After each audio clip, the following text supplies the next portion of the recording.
This is Tony Byrne, and we're going to interview realtors every week, and we're going to call it the Realtor Hot Seat. This week we're with Tanya Starkel from Avenue Stone Real Estate. Welcome to the show. Thank you, Tony. Why don't you tell us a little bit about Avenue Stone Real Estate? Avenue Stone Real Estate is about covering all the bases. It's about protection, it's about customer service, it's about quality marketing, and no cutting corners. So that's pretty much it. And how did you come up with the name Avenue Stone? Because that's unique. Avenue Stone, my sister-in-law Raina actually came up with it, and I did not like it. I shut it down, and then I just kept on thinking about it, and it grew on me. Stone is my first son's middle name, and Avenue is, Avenue Street, little real estate-y, so, and Stone is like strong foundation and all that, so I went with it. I like it. It's unique, and you can see that in your marketing, and I think it all fits. So does you and Avenue Stone, is there a certain neighborhood in town that you like working in the best? I love the Rockwood neighborhood area. It's where I live as well. Cliff Cannon area, doing more and more there. And the South Hill is my cup of tea. You live there, obviously, but is there something else that draws you to that neighborhood? I have a first grader at Hutton, and so I love that area as well. It's nice and convenient location for school, and then close to downtown. Hospitals are there, so it's nice and convenient. And what are the homes like in that area for someone that's maybe never been to Spokane, or even, I think there's people in Spokane that don't go to the South Hill. What are the homes like in that area? They are very unique. They are not cookie cutter. They're one of a kind. You have all different, you have ranch style homes, you have old historic homes, and everything in between. And it's, awesome neighborhood. And is there a certain price range that people fit into? Or it's a big price range. So you could have $200-300 price range homes, and then you can go up to $2 million. We've seen some $2 million move this last summer. Wow. And so is the difference between the $2 million home and the $300,000 home, or whatever that lower price range is that it's been updated, or is it just sheerly size or historical or whatever? What's the difference? It's all of the above. Some streets warrant a little bit higher price point. You have location,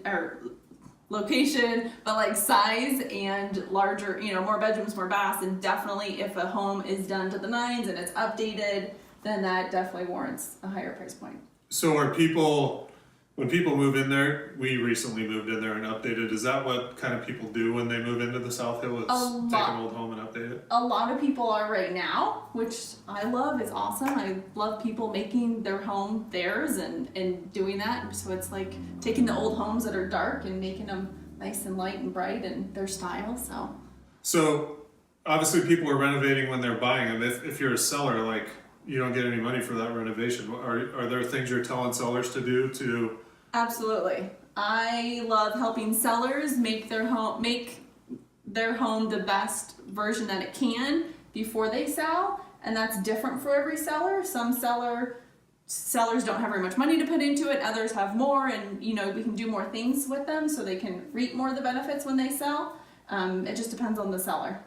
What is one thing that, like a seller, that pretty cheap, that they could do to make their home more valuable or appear more valuable to a buyer? Definitely paint is very inexpensive, and a fresh coat of paint goes such a long ways. And one would assume it's lighter colors, right? Usually, yes. Get away from the dark browns and all that stuff. You're seeing lots of grays still out there. You can do, even like whites and all kinds of stuff. Let's talk about the market in Spokane. What are you seeing in the market in terms of we're hearing all the time the crash? I know you're having those discussions. How is that? What are you hearing on that, or seeing on that? I should say. I was gonna say I'm hearing a lot of people talking, but I also think people are worried, or realtors might, they're thinking that a crash is maybe coming. But Spokane is growing so much right now. We have so much growth coming in with Amazon and more condos and different restaurants and shops and all that. We're still so much a seller's market. We have way more buyers coming in than we have sellers still. So again, I'd say there's nothing to worry about. I would agree. And are you, so is it, let's talk South Hill, kind of that market. Is there, because it's a little bit higher price range, it probably wasn't as competitive as is my guess, and you can correct me if I'm wrong. But so it's probably not going to see a slowdown as much. Like it just kind of it's stayed normal, or is that? I would say that the higher priced homes and homes in general might be on the market a little bit longer right now, but it's not like a feeding frenzy. Maybe there's not multiple offers on all these properties, but still a great market. People are still getting asking price, or depending on if the price right. But things are going really good. Yeah, Sellers are getting great prices. And one would assume that this is good for everybody because you have to actually like market your home correctly, price it correctly, hire a good realtor, do those kind of things too. Like if you're selling your home, you can't just get away with like just throwing it on the market and getting 10 offers and right. Don't use your iPhone for photography. Right, yeah. Right. So on your Facebook page, you post a lot of renovation and like home decor. I don't even know if I'm saying that right, but photos and stuff. And so I think you know a lot about it because of that. So talk about some of the trends you're seeing in home decor. In home decor, I would really say, you see a lot of natural elements. You see a lot of walls being opened up. You see a lot of wood. You see a lot of metal even. Just really lightening up the area, even adding extra windows sometimes, and just making it more literally light, bright, and airy.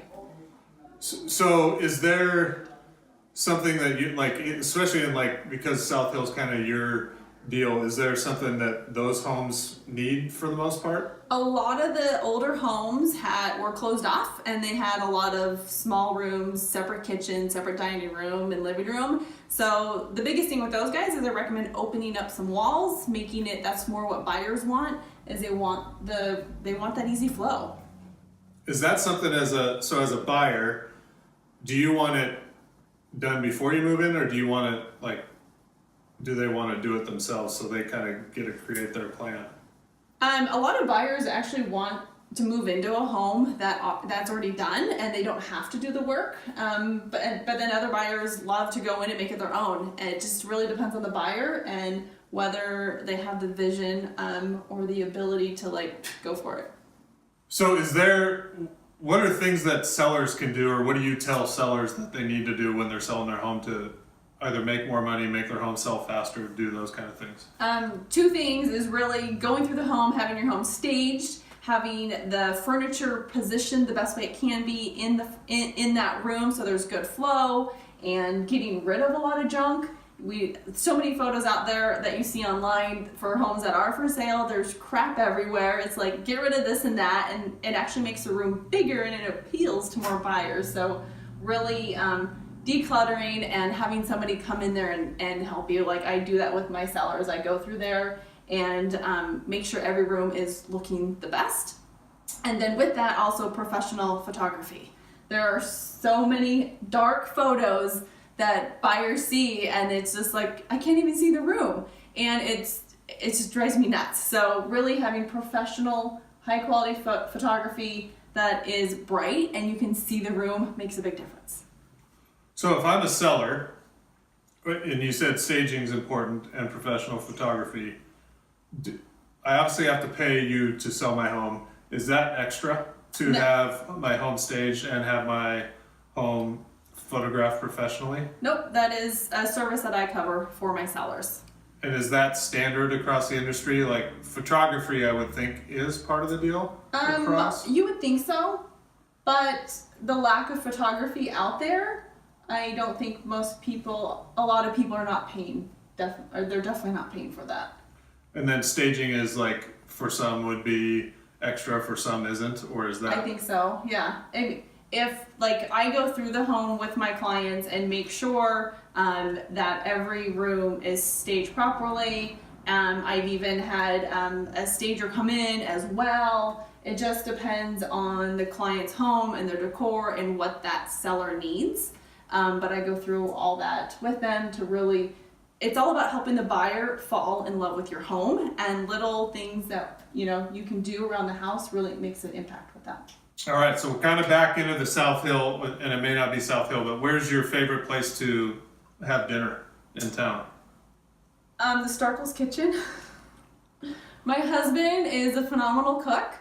He's become an amazing cook. He's a stay-at-home dad, and we're both kind of foodies, and we have high standards when it comes to restaurants. So I love some great recommendations to really go out there and try some new restaurants. I know there's some stuff that we haven't tried yet, but yeah. So in the comments, leave a recommendation for Tanya to go out and eat with her husband.